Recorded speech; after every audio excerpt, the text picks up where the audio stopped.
Hi guys, welcome to డేగా media. నేను మీ శీలం శివభాస్కరయ్య. So ఈ రోజు ప్రోమో 1 అయితే కనుక వచ్చింది.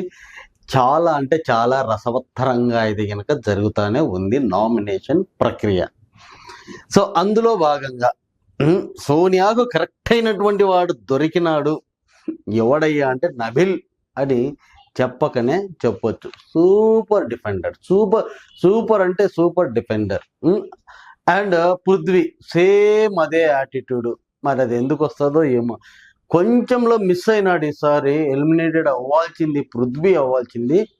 బట్ బట్ అభయ్ నోటి దూల వల్ల అన్నటువంటిది మనకి బాగా ఫోకస్ చేపించి, సో దాని మీద అభయ్ బయటికి రావడం జరిగింది. అభయ్ కొంచెం నోరు కంట్రోల్లో పెట్టుకుంటే గనక మేబీ ఫైనల్ కంటెస్టెంట్స్లో ఒకటిగా ఉండేటోడు. బట్ తనకున్నటువంటి ఒక ఈగో అనుకోవచ్చు, లేకుంటే కనుక తన మీద తనకి ఎక్కువ క్లారిటీ అనుకోవచ్చు. దానివల్ల అభయ్ అయితే బయటకు వచ్చేసినారు. మన సోనియా అక్క వేరే లెవెల్ అయితే గేమ్ అయితే ఆడుతూ ఉంది. దాన్ని కరెక్ట్గా డిఫైన్ చేసుకున్నటోడు ఒక నబిల్ మాత్రమే. వేరే వాళ్ళు ఎవరు కూడా చేయలేరు అన్నటువంటిది అయితే క్లియర్ కట్గా ఈ నామినేషన్ ప్రక్రియలో కనబడతా ఉంది. ఏది ఏమైనా కూడా అభయ్ ఇన్ని ఎలిమినేట్ చేయడంలో బిగ్ బాస్ అయితే సక్సెస్ అయింది అని అనుకోవచ్చు. ఎందుకు అంటే ఎవరైనా సరే బిగ్ బాస్ పెట్టినటువంటి రూల్స్ను అతిక్రమించినప్పుడు దానికి తగ్గ పర్యవసానం ఉంటుంది అన్నటువంటిది ప్రూవ్ చేసినాడు బిగ్ బాస్. ఇక డ్రామా అయితే ఇంకా బాగా జరిగింది. నాగార్జున గారు చేసినటువంటి డ్రామా అంతింత కాదు. సో నాగార్జున గారు కన్వెన్షన్ ఇచ్చినట్టు, ఎవిక్షన్ ఇచ్చినట్టు, సో ముందేమో గేట్లు ఓపెన్ చేసి గెట్ అవుట్ అని మళ్ళీ అందరి అభిప్రాయం తీసుకొని ఇన్ను చేసి, దాని తర్వాత ప్రజల అభిప్రాయంతో నేను నిన్ను బయటికి పంపిస్తున్నా అని అన్నాడు. మరి ఇక్కడ ఒక విషయంలో మనం నోరు మీద వేలేసుకోవాలి. మరి అదే ప్రజల అభిప్రాయాన్ని శేఖర్ భాష విషయంలో ఎందుకు తీసుకోలేదు? బిగ్ పాయింటే. శేఖర్ భాష విషయంలో జరగనిది ఇక్కడేమో ఈయన విషయంలో జరిగింది. అదే నామినేషన్ హౌస్లో పెట్టి వాళ్ళిద్దరిని నిలబెట్టి ఎవరు ఇంట్లో ఉండడానికి అర్హులు, ఎవరు బయటికి వెళ్ళడానికి అర్హులు అన్నటువంటిది అక్కడ ఉన్న వాళ్ళందరిని అడిగింట్లే కనుక కంపల్సరీ అభయ్ అనేవాడు లోపల ఉండేటోడు. ఎందుకంటే అభయ్కి అంత అక్కడ ఫాలోయింగ్ ఏర్పరచుకున్నాడు. బయటికి ఒక నెగిటివ్ షేడ్ మనకు వచ్చినా కూడా మనకు బయటికి ఒకటి చూపించినది ఒక రకంగా చూపిస్తే లోపల తన కమ్యూనికేషన్ బాగానే ఉందన్నటువంటిది కిరాక్ సీతం చూస్తే మనకి అర్థమైపోతా ఉంది. సో గైస్, ఇక్కడ బిగ్ బాస్ మరి ఆయన రూల్స్ లోపల ఉన్న వాళ్ళకే పెట్టినాడు కానీ మనకైతే పెట్టలేదు. మనం ఏమైనా మాట్లాడవచ్చు.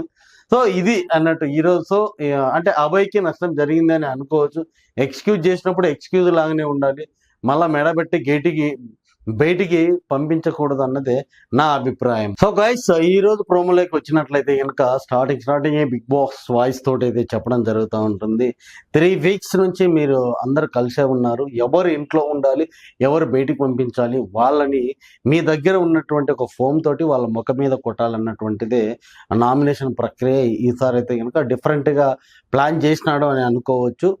సో అందులో ఫస్ట్ మనకు వాయిస్ వినపడేది ఆదిత్య ఓం. ఎవరిని అంటే పృథ్వీ గురించి. సో పృథ్వీ గురించి మాట్లాడడానికి ఆదిత్య ఓం దగ్గర చాలా దండియ పాయింట్లే ఉన్నాయి. ఆదిత్య స్ట్రాంగ్ కాకపోవచ్చు, స్ట్రాంగ్ డిఫెండర్ కాకపోవచ్చు, కానీ ఒక హార్ట్ ఉన్నవాడే. ఎందుకు హార్ట్ ఉన్నవాడు అంటే కనుక అక్కడ ఉన్న వాళ్ళ జనాలలో అందరికీ చాలా బ్రెయిన్ పవర్ చాలా ఉంది, హెడ్ వెయిట్ చాలా ఉంది. పాపం ఆదిత్య ఓంకి లేదు. ఏవైతే కొన్ని పాయింట్లు ఉంటాయో ఆ కొన్ని పాయింట్ల మీదనే డిఫైన్ చేసుకుంటూ ఉంటాడు. తన తోచినటువంటి ఏదైనా సలహా మాత్రం ఇస్తూ ఉంటాడు. అటువంటిది మిస్టేక్ పృథ్వీ చేసినప్పుడు అంత సౌండ్ చేసి మిస్టేక్ చేసినావు, నాకు అదే సౌండ్ తోటే నాకు సారీ రాలేదు అన్నటువంటిది ఆదిత్యమో పృథ్వీని అడుగుతా ఉన్నాడు. మనోడికి అంటే ఎవడు ఏం మాట్లాడితే ఏ కౌంటర్ ఇవ్వాలని ఆల్రెడీ ఇంత డేటా కలెక్ట్ చేసి పెట్టుకుంటాడు పృథ్వీ. అది కన్నింగ్ కావచ్చు, లేకుంటే గనక రాంగ్ గేమ్ ఆడి కావచ్చు, లేకుంటే తనకు తను బయాసుడ్గా ఆడొచ్చు. ఏదైనా చేయడానికి పృథ్వీ అయితే గనక తిక్క గేమ్ ఆడడానికి కూడా రెడీగా ఉంటాడు. సో అక్కడ డిఫైన్ చేసుకునే విధానం చాలా డిఫరెంట్ గా ఉంది పృథ్వీ. సో డిఫైన్ చేసుకునేది ఏంటంటే పృథ్వీ, నేను నిన్ను ఇన్సల్ట్ చేయలేదు, ప్రతి ఒక్కరికి కనబడుతుంది.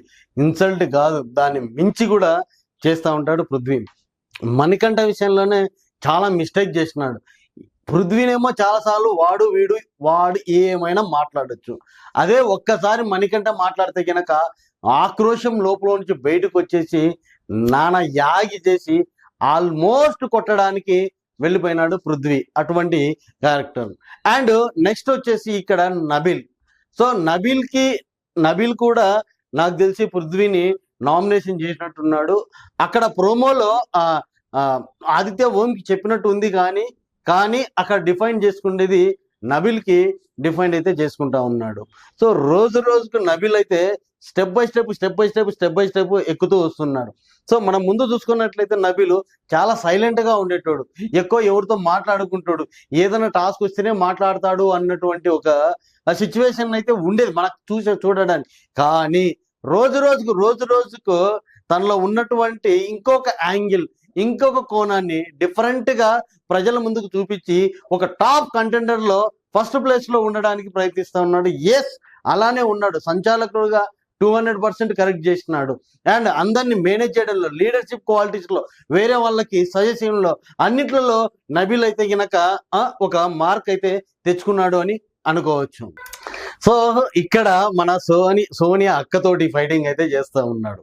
గట్టిగా అరుస్తూ ఉన్నావు, నీ నరాలు మొత్తం కూడా అట్లా బయటికి వచ్చేస్తా ఉన్నాయి, అంత అరవాల్సినటువంటి అవసరం లేదు అన్నటువంటి అంటుంటే, మన అమ్మాయికి ఇప్పుడు అబ్బాయికి ఏ విధంగా నోటి దూల ఉంటుందో మన సోనియా అక్కకు కూడా అదే.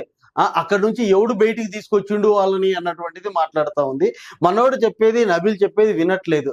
ఇక్కడ చూడాలి సినిమా, మనోడు గట్టిగా అడుగుతుండు హే అన్నటువంటి అరుపులు అయితే కనుక చాలా అంటే చాలా సూపర్ గా అనిపించినాయి. సోనియాకు కరెక్ట్ గా డిఫైన్ చేసుకుంటాడు, ఒకడు దొరికినాడు, వాడే మన నబిల్. అంతే, తిరుగులేదు నబిల్కి.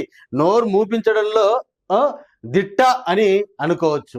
సో సోనియా విషయంలో నబిల్ చేసేది ఏ విధంగా ఉంటే కనుక, నబిల్ ఫ్లవర్ అనుకున్నారు అందరూ, ఫ్లవర్ కాదు ఫైర్ అనే విషయాన్ని తీసుకొచ్చినాడు. సేమ్ పుష్పాల ఏ విధంగా అయితే నడుస్తుందో ఆ విధంగా పృథ్వీకి అండ్ సోనియాకి నోరు మూపియడంలో దిట్ట అని నబిల్ అయితే మనము అనుకోవచ్చు. అది గాయస్. సో నైనిక మణికంఠకి చెప్తుంది, నీకు నీ మీద కాన్ఫిడెంట్ లేకుంటే గనక వేరే వాళ్ళ కాన్ఫిడెంట్ మీద నువ్వు మాట్లాడకూడదు అన్నటువంటిది చెప్తోంది. కరెక్ట్ గా చెప్పింది నైనిక చిన్నపిల్లే గాని ఆ పిట్ట కొంచెం కూత ఘనం అన్నట్లు మణికంఠనైతే కనుక చాలా అంటే చాలా డిఫైన్ అయితే చేసుకుంటా ఉంది. సూపర్. ఆ పాయింట్ లో మాత్రం నైనికాకి 200% మార్క్స్ అయితే ఇవ్వచ్చు. ఈ రోజు నైనిక వాయిస్ కూడా చాలా ఎక్కువగా ఉంటుందేమో, మనం చూడాలి అన్నట్టు. సో ఆదిత్య మళ్ళా సోనియానే పట్టేస్తున్నారు. ఫస్ట్ 3 days లో 3 కనపడినది, తర్వాత కనపడట్లేదని. ఎగ్జాక్ట్లీ కనపడలేదు. అప్పుడున్నటువంటి ఆట తర్వాత ఆడకుండా తను అందరినీ కలుపుకుంటూ ఎక్కడైతే బిస్కెట్లు వేరే వాళ్ళకి వేయాలి, ఆ బిస్కెట్ల నుంచి ఎంత బెనిఫిట్ పొందాలి అన్నటువంటిది మాత్రమే సోనియా హౌస్ లో ఆడుతూ ఉంది. కానీ తన గేమ్ తను ఇంకా స్టార్ట్ చేసినట్టయితే మనకైతే కనబడట్లేదు. సో ఎక్కడ లవ్ ట్రాక్ కలుపుదామా, ఎక్కడ అన్నాన్ని కలుపుదామా, ఎక్కడ పెద్దోడు చిన్నోడు అని ఒక రిలేషన్లు అవన్నీ కలుపుకొని దాంట్లో నుంచి ఎట్లా బెనిఫిట్ పొందాలనేది ఆలోచిస్తూ ఉంది. ఇంతవరకు కూడా అదే బెనిఫిట్ తోటే పొందింది. ఇప్పటి వరకు కూడా నామినేషన్ లేకుండా అయితే వచ్చేసింది. సో గైస్, ఇది ప్రోమో 1. ప్రోమో 2 మళ్ళీ వచ్చేస్తుంది. సో ప్రతి ఒక్కరు కూడా బిగ్ బాస్ చూసి బిగ్ బాస్ రేటింగ్ ని పెంచాలని నేను కోరుకుంటున్నాను. Thank you.